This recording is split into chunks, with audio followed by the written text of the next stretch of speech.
Experimente Seara. A qualidade vai te surpreender.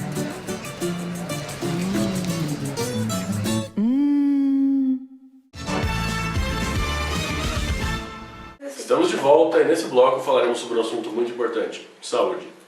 Hoje em dia temos visto várias pessoas adoecendo, inclusive morrendo, devido a micro-organismos que conseguem escapar do nosso sistema imunológico. Pois é, Fernanda, esses micro-organismos escapam pelos chamados mecanismos microbianos de evasão imunológica. Vamos ver um pouco mais o que são esses mecanismos? A equipe do nosso jornal fez uma pesquisa e mostraremos para vocês em imagens alguns desses mecanismos de evasão. Na tela. Vamos começar com variação antigênica. São pequenas variações nas proteínas de superfície dos micro-organismos, levando à produção de novos subtipos. Isso acontece com o Streptococcus pneumoniae. A variação antigênica faz com que o sistema imune não reconheça a bactéria que reinfectou o hospedeiro.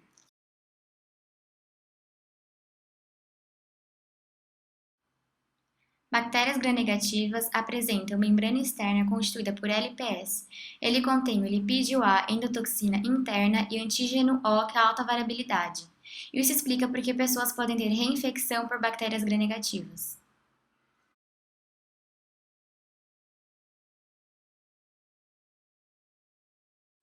Biofilme.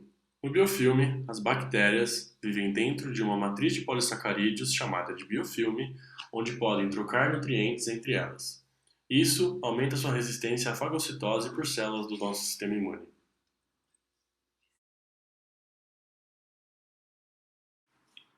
Resistência ao sistema imune. Na fagocitose normal, as bactérias são englobadas dentro do fagossomo, que se junta com o lisossomo formando fagolisossomo, vacúolo digestivo e corpo residual. Os resíduos são eliminados. No entanto, o Mycobacterium, por exemplo, que possui ácidos micólicos na sua parede, consegue impedir a fusão do fagossomo com o lisossomo e a formação do fagolisossomo. Isso aumenta a sua virulência por resistir à digestão por fagócitos, permitindo até mesmo que a bactéria consiga se multiplicar dentro deles. Camuflagem de próprio. O Treponema pallidum, causadora da sífilis, consegue escapar de células B, cobrindo-se de proteínas do próprio hospedeiro.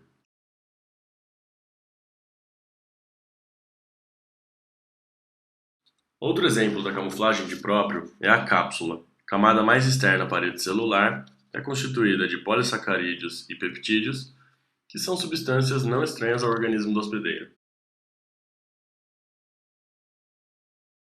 Aumento de células T reguladoras. As células T reguladoras são responsáveis pela destruição de linfócitos T, que impede a autoimunidade. Quando os micro-organismos entram no nosso corpo, aumentam o número de células T, fazendo com que elas destruam os linfócitos T ao invés de fazer uma resposta citotóxica.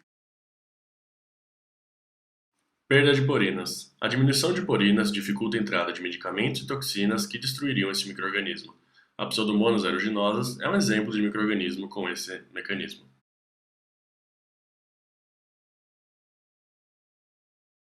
Bomba de efluxo. Bombeamento ativo de antimicrobianos ou toxinas do meio intracelular para o meio extracelular. Está relacionado com a resistência bacteriana. Agora que você sabe um pouco mais sobre esses mecanismos, vamos com a repórter Mariana, que tem pesquisadoras da área. Boa noite, Guilherme. Boa noite, Fernanda, a todos que estão nos assistindo. Vocês podem não saber, mas esse assunto está muito presente no nosso dia a dia. Hoje nós vamos falar com uma profissional da área, Isabela, e ela vai nos contar um pouco sobre os seus estudos recentes. Boa noite, Mariane, boa noite a todos que estão nos assistindo. O meu estudo é sobre a proliferação da bactéria Clostridium perfringens na mortadela. A mortadela é um alimento que é muito consumido pela população e por isso é preocupante. Essa bactéria pode causar graves danos à saúde. Mas, Isabela, as empresas não fazem nada para impedir a proliferação dessas bactérias? Sim, Mariana, são colocadas substâncias como nitrito, que ele é bacteriostático. Ele impede o aumento da população da bactéria na mortadela. E também são colocados bactericidas, que matam as bactérias. Só que o problema dessa bactéria Clostridium perfringens é que quando ela percebe que o ambiente está desfavorável a ela, ela forma endósporos, e esses endósporos permitem a sobrevivência dela neste local. E existe algum problema de consumir esse endósporo que está presente na mortadela? Sim, tem problema. Quando a gente ingere os endósporos, eles germinam no nosso trato gastrointestinal e aí eles causam uma intoxicação alimentar. Mas o nosso organismo não é capaz de combater essa bactéria? Então, acontece que no caso, o problema não está na bactéria em si. O problema está na exotoxina que ela libera. Essa exotoxina é uma substância que altera as funções da célula hospedeira e normalmente é pela inibição da síntese proteica. Mas no caso da Clostridium perfringens, essa exotoxina ela age na membrana plasmática, degradando os fosfolipídios. As toxinas que degradam a membrana, elas contribuem para a virulência pela morte da célula hospedeira, especialmente fagócitos, e também por ajudar as bactérias a escapar das vesículas dentro desses fagócitos, que são os fagossomos, para o citoplasma da célula hospedeira. Isso significa que é uma forma da bactéria driblar o sistema imune e que, portanto, é um mecanismo de evasão. Obrigada, Isabela. Agora que nós aprendemos o mecanismo de intoxicação alimentar, nós vamos falar sobre um outro mecanismo, o de infecção hospitalar. Para isso, nós trouxemos a doutora Juliana. Boa noite, Juliana. Boa noite. E nós vamos fazer algumas perguntas para entender como funciona esse processo. Existem alguns casos de pacientes que são hospitalizados, mas acabam contraindo infecção dentro desse ambiente. Você pode nos explicar por que isso pode ocorrer? Sim, Mariana. Geralmente, as infecções hospitalares são causadas por bactérias gram-negativas, como, por exemplo, a Pseudomonas aeruginosa. A Pseudomonas aeruginosa é uma bactéria multiresistente e oportunista. Ela vai se aproveitar da condição debilitada do paciente, por isso o seu fácil desenvolvimento na área hospitalar. Ela possui resistência a medicamentos e ao sistema imune. Tratando de medicamentos, ela é resistente a carbapenêmicos, por sua produção de beta-lactamases. Por isso, é necessária a utilização de polimixina. No entanto, ela tem alguns mecanismos resistentes a medicamentos e ao sistema imune incomuns, como a perda de purinas e a superexpressão de bomba de fluxo. Você explicou como essa bactéria consegue driblar os medicamentos, mas como ela consegue driblar o sistema imune? Há duas maneiras como exemplo. A Pseudomonas aeruginosa é capaz de produzir um mecanismo, o biofilme. O biofilme é um sistema biológico que é produzido pela bactéria quando ela está num ambiente favorável para a sua produção, fazendo com que ela se fixe a um local, como mucosa, dentes e catéter médico. Outro exemplo é a perda de purinas. As purinas são proteínas que permitem a passagem de pequenas moléculas do meio extra para o intra, e a sua perda faz com que essa passagem cesse. Muito obrigada, doutora Juliana. Agora nós vamos voltar com o Guilherme e com a Fernanda. Esses mecanismos de evasão imunológica, no entanto, não são promovidos apenas por micro-organismos. Existem algumas células do nosso corpo que também conseguem realizar esse tipo de evasão. Isso acontece, por exemplo, na leucemia linfocitária. Nós fizemos uma videoconferência com a pesquisadora do assunto, Ana Luísa, e você confere essa conferência agora. Olá a todos os telespectadores, eu estou aqui diretamente da minha casa em Londres, gravando para vocês um pouquinho sobre a minha pesquisa.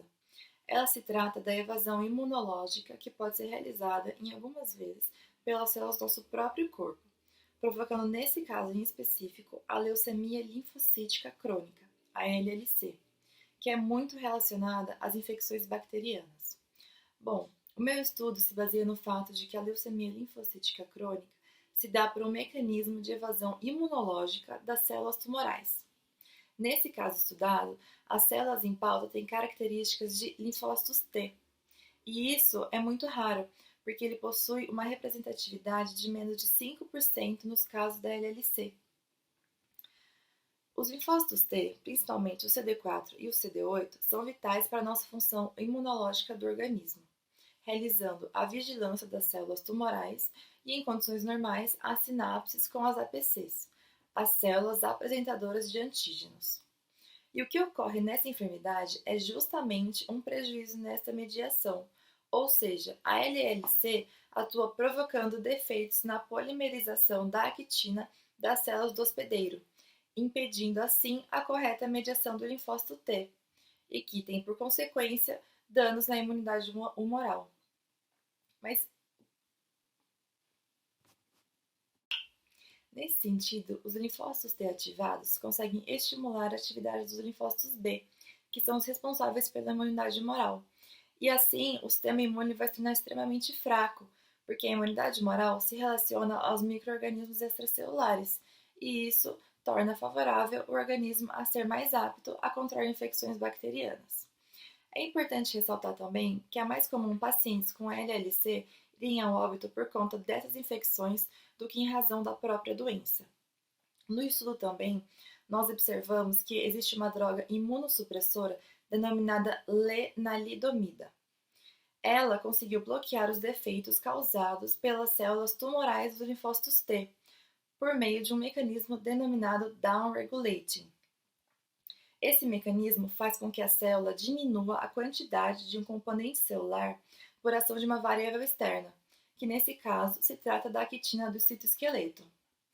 Bom, enfim, a minha pesquisa com a lenalidomida representa-se como um importante fator para o desenvolvimento de imunoterapias para essa doença. Nosso programa está chegando ao fim. Muito obrigado à repórter Mariana e fique agora com o Big Brother Brasil.